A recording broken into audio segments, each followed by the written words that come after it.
Funky, funky, funky. Tech radio check. Yo, what's good? It's your brother Breezy Brainstorm, and we here with episode 178 of the Hip Hop Riff of the Week. This week, I'm going to make sure that y'all know the ledge. This is Know the Ledge by Eric B Rakim off the Juice soundtrack. Classic movie, classic group, classic song. We're going to get right into it. This one is deceptively simple. I feel like most bass lines around here are deceptively simple. It's only 3 notes, G, F, and D, and it's in G minor. However, this riff is at 116 BPM, and I'm going to need y'all to start at like 60, 60, 65 with consistency. Slowly build the tempo up to make sure that you are not making any mistakes. So I'm going to be playing this riff nice and slow so you guys can see, hear, and understand any problems you may occur and run into when learning this riff. So I'm going to play it real quick, and we're going to break it down. The first note is G on the D string. No, I'm lying. It's G on the E string. It just goes up to an octave. But let me just play it first.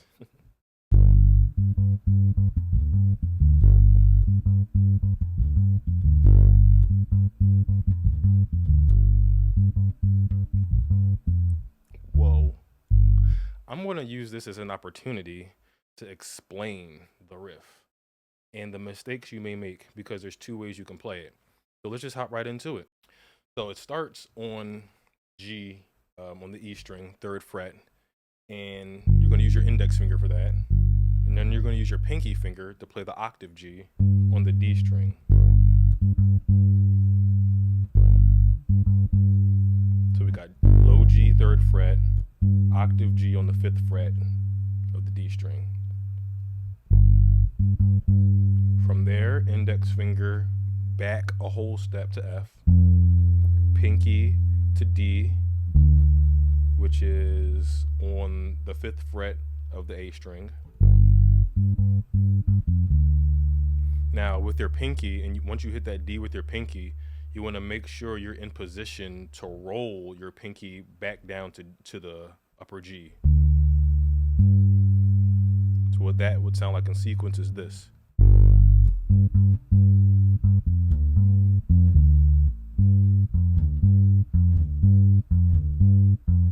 You guys can see that. So like I said, only 3 notes. It's all rhythm. Once you roll that D to the G, you play the F again, then use your pinky to hit D, then back to G. Now, the issue you may run into is if you're not used to barring your finger over 2 strings. That's a crucial part in playing this riff at speed.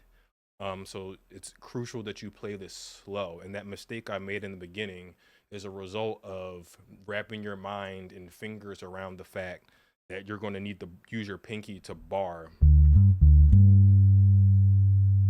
at a certain speed. This right here is worth practicing. What I'm doing is using my pinky finger to hit D, rolling it over to G, then my index finger to F, and then I'm doing it over again.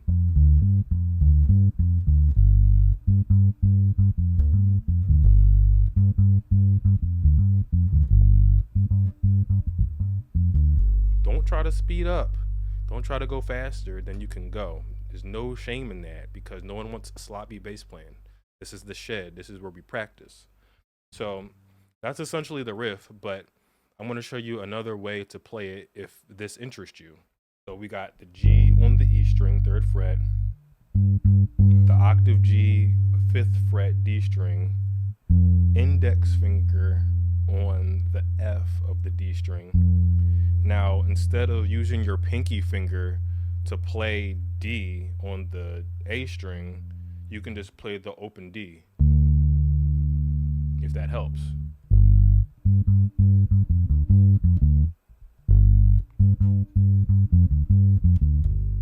But the thing is, once you have that open D, you still gotta come back to G.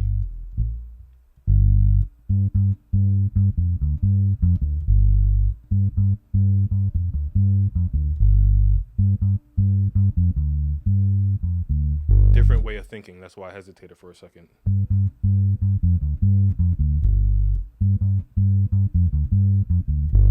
So you're pretty much just playing everything on the D string, then using the 3rd fret G to bring it back home. So those are the 2 ways to play it. I mean, pretty short and sweet. At this point, I can just talk about pitfalls. Pitfalls is 100% the speed of the riff. The speed is up there for this riff, even though it's deceptively simple. So the main things you're going to want to focus on is starting slow and making sure you commit to a fingering long enough so that it becomes muscle memory. You know what I'm saying? You don't want to rush and move too fast, and you don't want to just keep going back and forth, which eventually you're going to want to do. You want to play it in both ways so you have options in case you need to like rest your hands for whatever reason. You know, it's good to know more than one way to play. So that's note to ledge. I started with the wrong finger. I highly suggest you use your pinky. I highly suggest you use your pinky for the octave. Why? I think it's cleaner. It sounds cleaner. And especially with this riff, you want to make sure that your pinky is as close to the fret as possible to avoid any fret buzz. Because the faster you go, the higher chance you have to, not necessarily miss the note, but hit the note in a way where it introduces fret buzz. So you want to make sure you're as close to the fret as possible.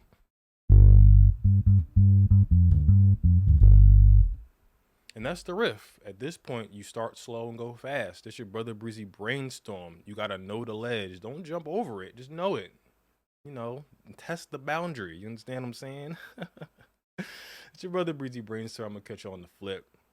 Peace. Talking out.